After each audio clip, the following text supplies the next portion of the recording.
दोस्तों, स्वागत है आपका अपने YouTube चैनल जैस एजुकेशन में। और फ्रेंड्स, आज हम पढ़ने वाले हैं ऋग्वेद के बारे में। तो आइए दोस्तों शुरू करते हैं मेरे साथ। ऋग्वेद के बारे में हम जानते हैं, आज से डिटेल में पढ़ेंगे। भारत आगमन के क्रम में आर्य मध्य एशिया और ईरान से पहुँचे थे। कहाँ से पहुँचे थे? मध्य एशिया और ईरान से पहुँचे थे।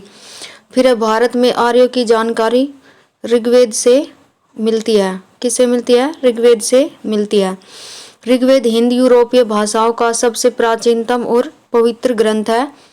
ऋग्वेद में अग्नि, इंद्र, मित्र, वरुण आदि देवताओं की स्तुतियां संग्रहित है, जिनकी रचना विभिन्न गोत्रों के ऋषियों और मंत्र सृष्टाओं ने की है। किसने किया है? ऋषियों और मंत्र सृष्टाओं ने की है। फिर है इस मंडल में इसमें 10 मंडल या भाग। कितने? 10 मंडल या भाग है। फिर है इसमें जिनमें 2 से 7 तक प्राचीनतम अंश है। प्रथम और दसम मंडल सबसे अंत में जोड़े गए। कौन कौन से? प्रथम और 10वां मंडल, पहला और 10वां मंडल सबसे अंत में जोड़ा गया है। फिर आगे ऋग्वेद के मंत्रों का पाठ करने वाला पुरोहित क्या कहलाता? होत्र कहलाता था। क्या कहलाता था? होत्र कहलाता था। फिर है ऋग्वेद के प्रमुख मंडल और उनकी रचयिता। द्वितीय मंडल के कौन थे? गृत्समद, भार्गव। कौन थे? गृत्समद, भार्गव। तृतीय के तो विश्वामित्र। कौन थे तृतीय मंडल के? विश्वामित्र, जिसमें क्या लिखा? गायत्री मंत्र का उल्लेख है। किसका उल्लेख है? गायत्री मंत्र का। फिर चौथा क्या है हमारा? वामदेव, कृषि संबंधी प्रक्रिया। क्या है इसमें? कृषि संबंधी प्रक्रिया। पांचवा हमारा है अत्रि। फिर छठा किसके द्वारा लिखा गया? भारद्वाज। फिर सातवां है हमारा वशिष्ठ के द्वारा। आठवां कर्ण ऋषि। और नौवां हमारा पवमान अंगिरा, सोम का वर्णन है जिसमें। फिर है 10वां मंडल क्षुद्र सूक्ति है, महासूक्ति के द्वारा। फिर हमारा ऋग्वेद उल्लेखित शब्द और उल्लेख कितनी बार हुआ है? इन शब्दों का उल्लेख ये सारे लिखे हुए हैं इसमें।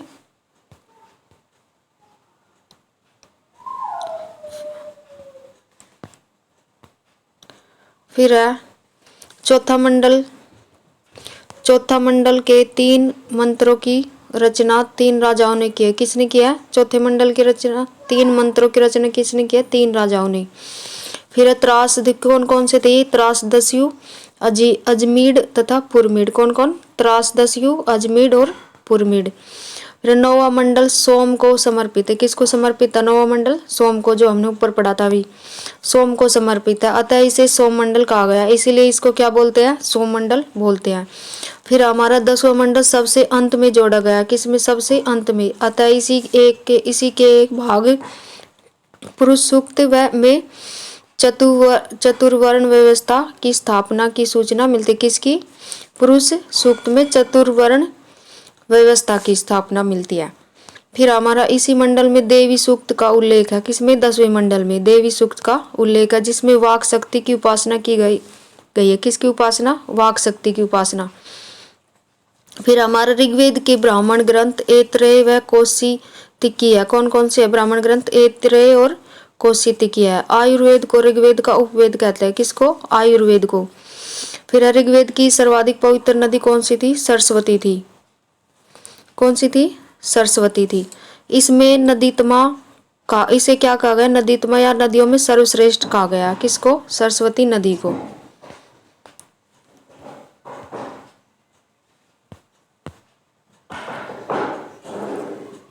ऋग्वेद में यमुना का उल्लेख 3 बार हुआ। कितनी बार हुआ? 3 बार। और गंगा को क्या बोलते थे ऋग्वेद में? जानवी। क्वेश्चन कई बार पूछे जाते हैं दोस्तों। का उल्लेख 1 बार 10वें मंडल में मिलता है। किसमें? 10वें मंडल में 1 बार हुआ, 10वें मंडल में। फिर अस्तोमा सदगम्य वाक्य ऋग्वेद से लिया। किससे लिया गया है? ऋग्वेद से लिया गया है। फिर आगे हमारा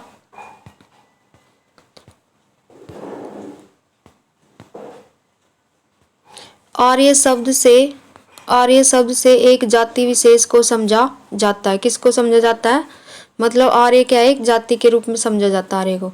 फिर आरंभिक भारतीय विद्वानों ने इस शब्द का यही अर्थ लगाया, क्या लगाया, यही अर्थ लगाया है। आर्यों का भारतीय सभ्यता व संस्कृति का संस्थापक माना गया। किसको माना गया? आर्यों को। फिर है हमारा आगे, आर्य शब्द संस्कृत भाषा से लिया गया। किससे लिया गया है? संस्कृत भाषा से लिया गया, जिसका अर्थ उत्तम, श्रेष्ठ, व्यक्ति या उच्च कुल में उत्पन्न माना जाता है। किस में माना जाता है? मतलब उत्तम माना जाता है, सबसे श्रेष्ठ माना जाता है। फिर है इसमें आरंभिक आर्यों का निवास पूर्वी अफगानिस्तान, पाकिस्तान और भारत के पंजाब, हरियाणा से था। किससे था? अफगानिस्तान, पाकिस्तान और भारत के पंजाब तथा हरियाणा से था। फिर ऋग्वेद में अफगानिस्तान की कुर्रम तथा कुब्बा आदि कुछ नदियों, क्या थी? कुर्रम तथा कुब्बा नदियाँ थी, कुछ नदियों तथा सिंधु और उसकी 5 सहायक नदियों का उल्लेख क्या है? किसका? सिंधु और उसकी 5 सहायक नदियों का। फिर सिंधु आर्यों की सबसे प्रमुख नदी है। कौन सी है? सिंधु आर्यों की सबसे प्रमुख नदी है, जिसका उल्लेख बार बार किया गया है।